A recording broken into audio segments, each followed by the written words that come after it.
മോഹൻലാലിന്റെ വയറിൽ പിടിച്ച് ഷർട്ട് കീറിയ ആളെ ചിലർ പഞ്ഞിക്കിട്ടു. പക്ഷേ ലാലേട്ടൻ ചെയ്തത് നന്ദു പറയുന്നു. മലയാളികളുടെ ഇഷ്ടനടനാണ് നന്ദു എന്നറിയപ്പെടുന്ന നന്ദലാൽ മൂർത്തി. അടുത്ത കാലത്തായി നിരവധി ചിത്രങ്ങളിലൂടെ അദ്ദേഹം തന്റെ പ്രതിഭ അടയാളപ്പെടുത്തിയിരുന്നു.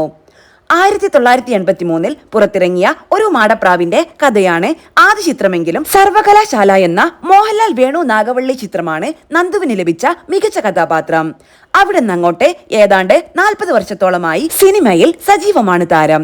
ഇടക്കാലത്ത് നെഗറ്റീവ് ടച്ചുള്ള വേഷങ്ങളിലൂടെയും സ്വഭാവ വേഷങ്ങളിലൂടെയും നന്ദു കയ്യടി നേടിയിരുന്നു.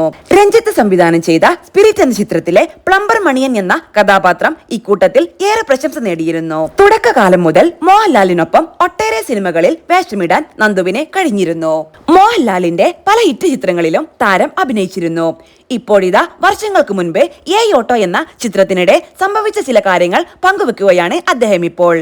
ചിത്രത്തിന്റെ ഷൂട്ട് കോഴിക്കോട് നടക്കുമ്പോൾ മോഹൻലാലിനെ കാണികളിൽ ഒരാൾ ഉപദ്രവിച്ചതും അയാളോട് എങ്ങനെയാണ് മോഹൻലാൽ പെരുമാറിയതെന്നും നന്ദു വെളിപ്പെടുത്തി. സഫാരി ചാനലിൽ നൽകിയ അഭിമുഖത്തിലായിരുന്നു അദ്ദേഹത്തിന്റെ പ്രതികരണം. നന്ദുവിന്റെ വാക്കുകൾ ഇങ്ങനെ: എ ഓട്ടോയുടെ സെറ്റിൽ വെച്ചാണ് ഞാൻ ആദ്യമായി AC കാറിൽ കയറുന്നത്. അന്ന് പ്രൊഡ്യൂസർ മണിയൻപിള്ള രാജു ചേട്ടനായിരുന്നു. ഈ സിനിമയ്ക്ക് വേണ്ടി രാജു ചേട്ടൻ പഴയൊരു അംബാസഡർ കാർ എല്ലാ പണിയും തീർത്ത് AC ആക്കി മാറ്റിയിരുന്നു.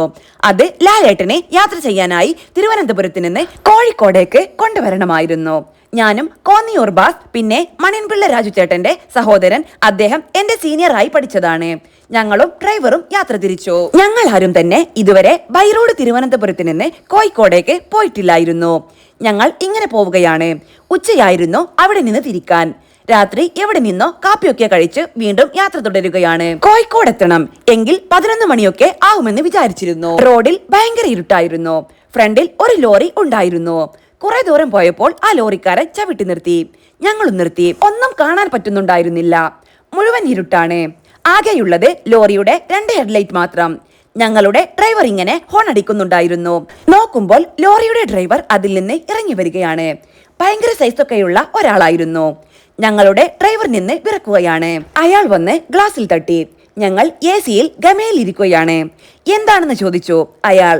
അപ്പോൾ ഞങ്ങൾ പറഞ്ഞു മുന്നോട്ട് എടുക്കുന്നില്ലെന്ന്. മുന്നോട്ട് പോയിട്ട് നിങ്ങൾ റെയിൽവേ ക്രോസ് ഇടിച്ചു തകർത്തിട്ട് മുന്നോട്ട് പോകുമോ എന്നാണ് ചോദിച്ചത്. ശരിക്കും ഞങ്ങൾ എല്ലാവരും ചിരിച്ചുപോയി. വെളിച്ചം ഇല്ലാത്തതിനാൽ മുന്നിലുള്ളത് ഒന്നും കാണുന്നുണ്ടായിരുന്നില്ല. ഇപ്പോൾ ഒറ്റപ്പാലത്തെ റെയിൽവേ ക്രോസ് ഒക്കെ മാറി ബൈപ്പാസ് വന്നു.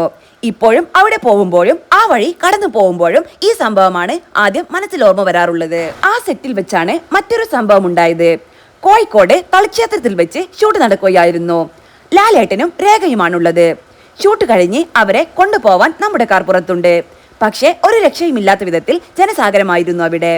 അതിനിടയിൽ എങ്ങനെയോ ഇവരെ കാറിൽ കയറ്റി. അവിടെ ഉണ്ടായിരുന്ന അല്പം പ്രശ്നക്കാർ ആയിരുന്നവരിൽ ഒരാൾ കല്ലെടുത്ത് കാറിന്റെ ചെറിയ വിൻഡോ ഗ്ലാസ് അടിച്ചു പൊട്ടിച്ചു. ആ പുള്ളി തന്നെയാണ് അല്പം മുൻപ് ലാലേട്ടൻ ഇറങ്ങി വരുമ്പോൾ വയറിൽ പിടിച്ച് ഷർട്ട് കീറിയത്. ലാലേട്ടനും രേഖയും പോയ സമയം അവിടെ പ്രൊഡക്ഷൻ മാനേജർ മോഹനേട്ടനും കുറച്ചു പേരും കാറിൽ പെട്ടെന്ന് അയാളെ പിടിച്ചു കയറ്റി. ഞാനും ആ കാറിൽ കയറി. അവരെല്ലാം ചേർന്ന് ആ പുള്ളിയെ അടിച്ചു പരുവമാക്കി. നേരെ ഹോട്ടൽ മഹാറാണിയിലേക്ക് വിട്ടു. ലാലേട്ടനെ പിച്ചയാളെ കൊണ്ടുവന്നിട്ടുണ്ടെന്ന് പറഞ്ഞിട്ട് നേരെ കൊണ്ടുചെന്ന് മുന്നിൽ നിർത്തി. എന്താ മോനെ, ഇങ്ങനെയൊക്കെയാണോ പെരുമാറുക എന്നായിരുന്നു സ്വതസിദ്ധമായ ശൈലിയിൽ ചോദ്യം. അയാൾ ഇഷ്ടം കൊണ്ടാണെന്ന് പറഞ്ഞു. പെട്ടെന്ന് അകത്ത് പോയി പുതിയ ഷർട്ട് എടുത്ത് അയാൾക്ക് കൊടുത്തു. അടി കിട്ടിയതിന്റെ വേദനയൊക്കെ മാറി. അയാൾക്ക് സന്തോഷമായി.